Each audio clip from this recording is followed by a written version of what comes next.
여러분 낄끼빠빠라는 말 아시죠? 모르면 회개해야 돼. 요즘 이 시대를 살아가면서 이거 알아야 돼. 이게 무슨 말이냐면은 낄 때 끼고 빠질 때 빠져줘야 된다는. 이게 무슨 말이에요? 눈치가 있어야 된다는 거예요. 그런데 재밌는 거는 우리 시대를 살아가는 우리들은 낄끼빠빠 이 이야기를 하면서 눈치 있게 살아가야 된다 그러는데 요즘 젊은 우리 MZ라고 하잖아요. 젊은 세대는요 좀 달라요. 뭐라고 말하는지 알아요? 눈치 볼 거 없다 그래요. 그 누구의 눈치 보지 말고 네가 원하는 것을 해라 그래요. 도대체 누가 맞는 말이에요? 어떻게 살아야 될까? 우리 인생 어떻게 눈치를 보면서 살아야 돼요? 아니면 눈치 볼 거 없이 내가 원하는 대로 하면서 살아야 돼요? 몰라요. 여러분 알아서 사세요. 그런데 우리가 눈치를 봐야 할 분이 있어요. 누구냐면 바로 우리 하나님. 사람 눈치를 안 보는 거는 그래 그렇다 쳐. 그런데 하나님 눈치를 안 본다. 그러면 그 사람은요 인생에 좀 고뇌가 가득할 거예요. 우리 하나님 눈치를 봐야 돼요. 왜냐하면 우리 성도들은 하나님이 원하시고 기뻐하시는 뜻이 무엇인지를 분별하고 그것을 쫓아서 살아갈 때 우리의 삶이 복스러워지기 때문에 그런데 그렇게 하기 위해서 하나님이 원하시는 것을 눈치껏 알아야 되는 거예요. 그리고 눈치껏 신앙생활을 해야 되는 거예요. 누구 눈치를 봐야 된다? 하나님 눈치를 봐야 된다. 로마서 12장 2절 말씀에 그래서 이렇게 말씀하시죠. 너희는 이 세대를 본받지 말고 오직 마음을 새롭게 함으로 변화를 받아 하나님이 선하시고 기뻐하시고 온전하신 뜻이 무엇인지 분별하라. 이렇게 말씀하고 계세요. 세상을 살아가는 사람들하고 똑같이 살지 말고 너희는 하나님의 자녀이니 하나님 눈치를 보면서 하나님이 원하시고 기뻐하시고 또 하나님께서 뜻하시는 것이 무엇인지를 분별하면서 그 안에서 살아가라는 말씀입니다. 물론 거듭나지 못한 사람들은요 똑똑하게 살 수 있을지는 몰라도 영적 분별력을 가지고는 살아갈 수 없을 거예요. 오늘 본문에도 보면요 하나님께서 왕을 세우기 위해서 사무엘을 이새의 집에 보내죠. 여러분 그런데 이때 당시에 이미 왕이 있습니다. 누가 있어요? 사울 왕이에요. 사울 왕은 이스라엘 백성들이 원하는 사람으로 뽑아줬어요. 이스라엘 백성들이 하도 왕을 뽑아달라. 그래서 그들의 요구에 맞춰가지고 그들의 입맛대로 왕을 뽑아주는데 이 사울에 대해서 어떻게 성경이 설명하고 있냐면 남들보다 머리통이 하나가 더 있고 키가 크다는 얘기잖아요. 키가 크면은 모든 거에 있어서 유리해요. 전쟁을 치러야 될 때도 남들보다 이 린치라고 하죠. 요 팔 길이도 훨씬 더 길고 힘도 세고 장사고 그러니까는 얼마나 좋아요. 더군다나 키만 큰가? 그렇지 않아요. 얼굴을 보니까는 얼굴이 너무 훤칠하니 잘생긴 거예요. 한번 옆 사람한테 이렇게 물어보세요. 자, 이거 잘 따라 하셔야 됩니다. 내가 왕이 될 상인가? 내가 왕이 될 상인가? 여러분 어때요? 옆에 사람 보면 왕이 될 상이에요? 대답 잘해야 돼. 왕이 될 상, 여러분 얼굴에 왕이 될 상이면 왕이라고 써있어요? 어떻게 여기 왕이라고 이렇게 써있어요? 그때 당시 이스라엘 백성들은요 그래도 어디다가 내어놔도 뒤지지 않는 어디다가 내어놔도 자랑할 만한 그런 사람을 왕으로 세우기를 원했어요. 그리고 그런 사람으로 사울이 뽑혔고 사울이 왕이 된 거예요. 그런데 이 사울이 왕이 될 때는 겸손했어요. 스스로 또 낮췄어요. 그런데 왕이 된 후에 바뀌어요. 완전히 바뀌어요. 자신의 욕심을 취하려고 하고요. 교만해지고요. 자기를 하나님보다 더 높이 세우려고 해요. 그래서 하나님께서 사울 왕을 버리고 새로운 왕을 세우기 위해서 사무엘을 이 이새의 집에 보내는 거예요. 이새의 집에 도착해가지고 이 이새에게 아들들을 다 불러 모아오라 합니다. 그러니까 이 이새가 아들들을 불러 모아요. 그리고 이제 그 가운데 사무엘이 기름을 부어 왕을 세우려고 딱 보는데 첫째 아들 엘리압을 보니까는 엘리압 너무 마음에 들게 잘생긴 거예요. 키도 크고 훤칠하고 왕이 될 상인가 했을 때 왕이 될 상이야 할 정도로 너무 마음에 드는 거예요. 그래서 야, 우리 하나님 사람 볼 줄 아시네. 여기다 기름 부으면 되겠다. 그리고 그냥 기름을 막 부으려고 그래요. 그런데 하나님께서 말씀하세요. 아니다. 내가 그를 선택하지 않았다 그래요. 그러면서 하시는 말씀이 오늘 우리가 함께 읽었던 말씀이에요. 사람들은 외모를 보지만 나는 중심을 본다. 야, 너가 볼 때는 키가 크고 훤칠하고 잘생겼고 정말 왕이 될 상으로 보여? 아니야, 나는 이미 그를 버렸어. 그는 왕으로서 조금의 이만한 자격도 없어. 첫째를 지나가고 둘째, 셋째를 지나가면서도 하나님께서 다 아니다 그래요. 일곱째까지 지나가는데 아니다 그래요. 그러니까는 사무엘이 황당한 거예요. 왜요? 지금 아들들 데려오라고 해가지고 7 아들을 놓고 지금 하나님께서 말씀하시는데 7 아들이 다 아니라고 하니까. 그래가지고 이새에게 물어봐요. 혹시 아들 하나 더 있냐고. 그러니까는 이새가 말해요. 지금 막내 아들을 있는데 양치로 보냈다고. 여러분, 이 막내 아들을 왜 안 불러왔을까요? 앞에 보이기 민망할 정도이기 때문에 그래요. 이런 단어 사용하시는지 모르겠어요. 의직장하게 생겼다고. 부모인 이 이새의 눈에도 이 다윗이 그렇게 탐탁치 않은 거예요. 그래서 다른 아들은 다 불러왔는데 이 막내만 안 불러온 거예요. 양치고 있는 거예요. 그래서 사무엘이 말합니다. 이새에게 그 아들 불러와라. 불러와가지고 보니까는 하나님께서 말씀하시죠. 그다.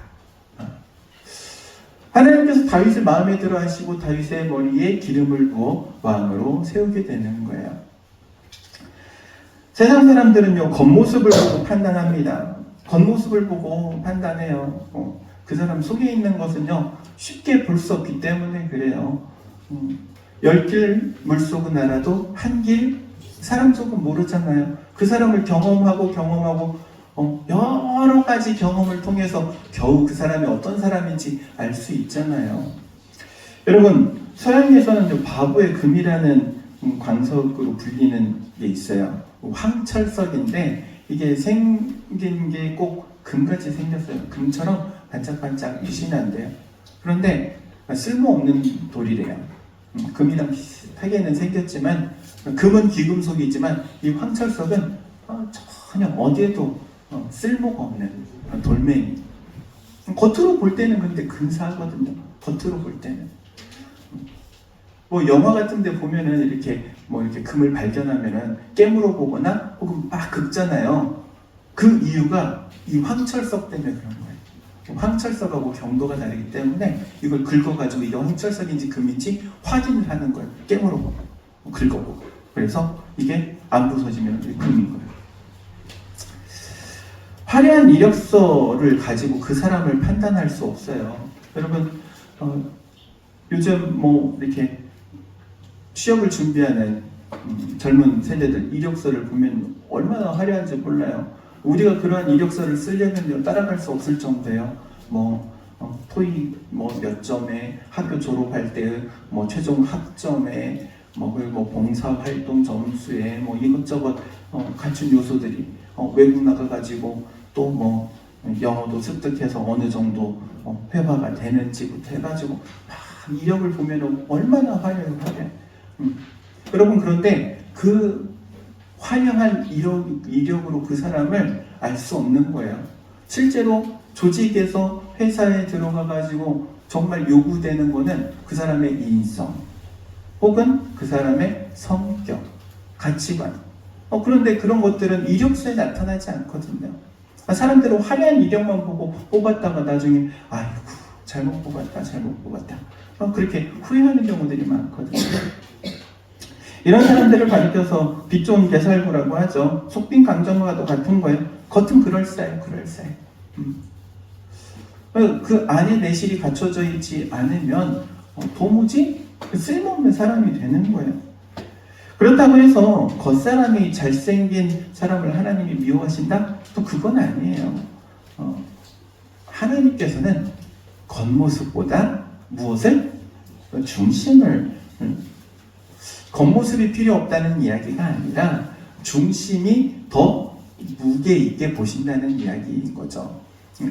우리는요, 겉모습도 그리고 중심도 하나님께서 보시기에 아름답게 세워가야 될 줄로 믿습니다. 어찌되었든 중요한 것은 하나님께서는 중심을 보신다는 거예요. 중심을 보신다는 거. 그럼 도대체 이 중심을 보신다는 말의 의미는 무엇일까요? 첫 번째는 진실한가 이렇게 말할 수 있어요. 진실성이라고 말할 수 있어요. 여러분 겉으로는 착해 보이지만 속은 아주 그냥 일이 늑대가 들어있는 사람들이 있어요. 여러분 사기꾼들이 인상이 제일 좋아요. 사기치는 사람들이 얼굴에 난 사기치는 사람입니다라고 써놓고 다니는 사람은 없어요. 인상은 제일 좋은 사람들이 이 사기치는 사람들이에요. 왜냐하면 그걸로 상대방의 환심을 얻기 위해서예요. 여러분 사탄이 새카맣게 해가지고 무섭게 해가지고 오지 않아요. 광명한 찬사로 위장해가지고 아름답게 꾸미고 그럴듯하게 와서 유혹하고 속이는 거지.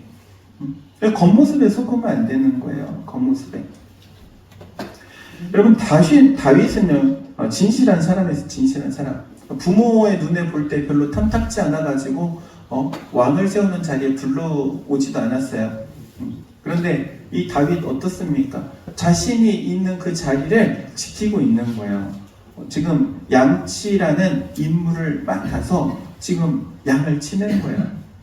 나중에 다윗이 그런 고백도 하잖아요.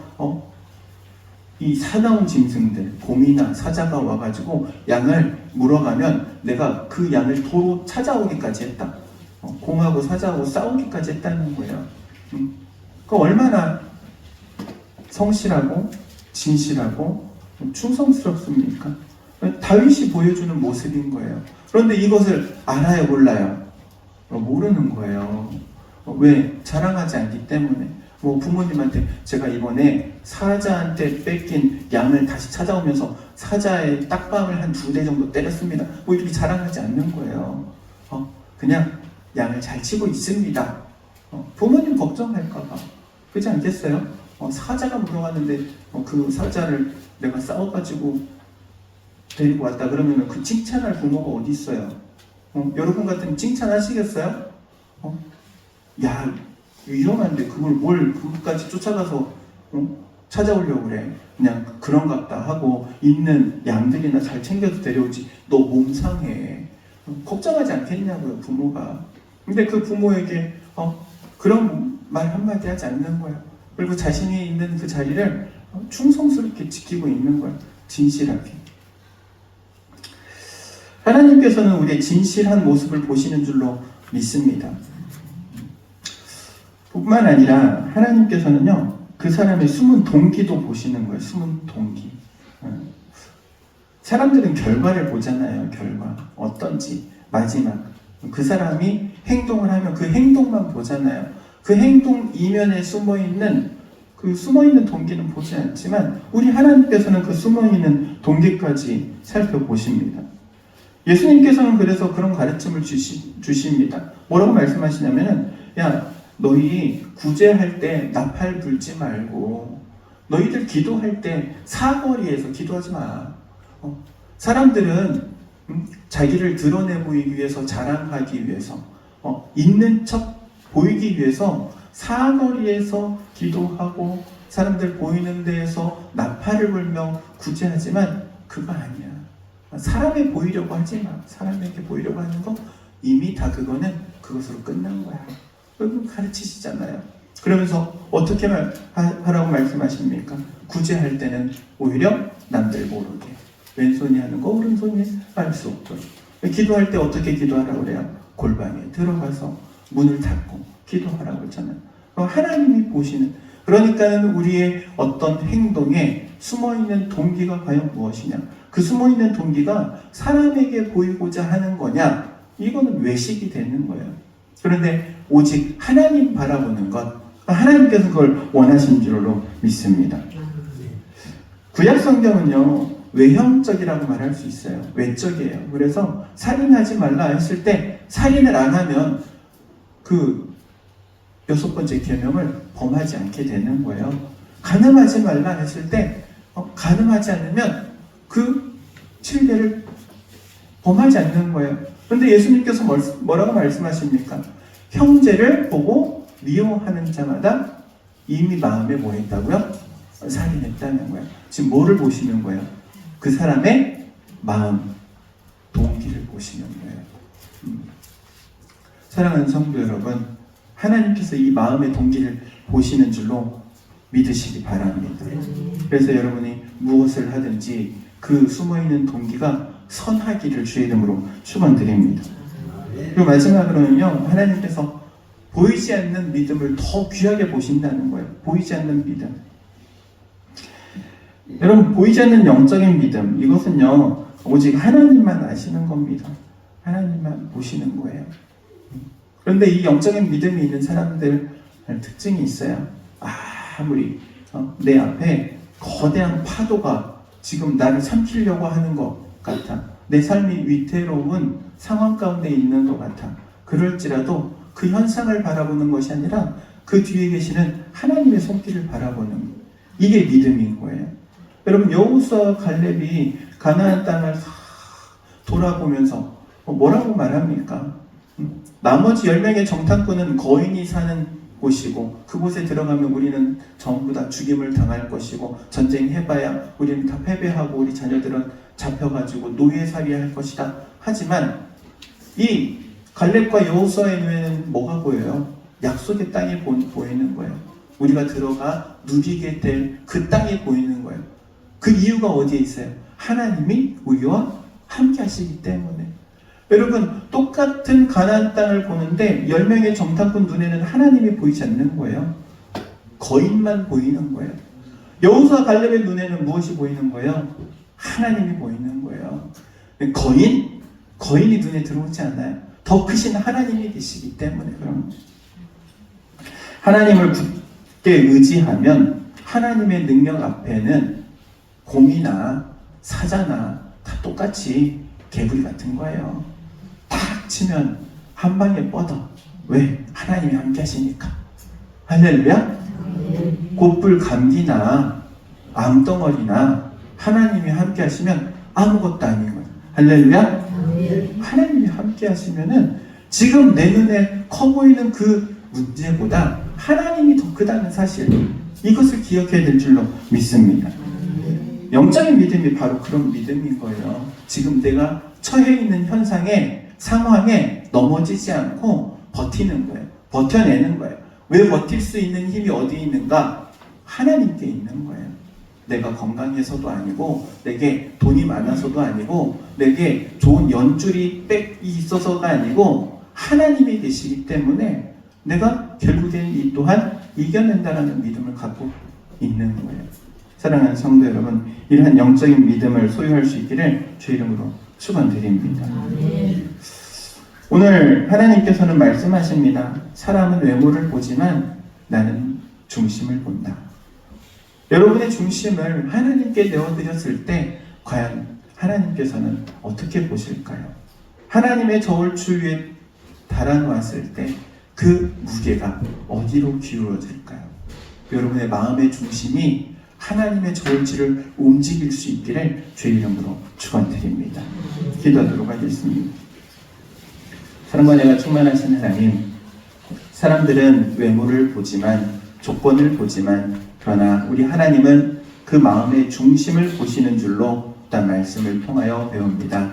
우리의 마음의 중심 가운데 오직 하나님만을 두고 살아가는 저희들 되게 하옵소서. 세상 풍파 가운데 휘둘려 넘어가지 않는 저울추와 같은 믿음을 소유하고 오직 하나님 붙들고 믿음으로 승리하는 우리 모두가 되게 하옵소서.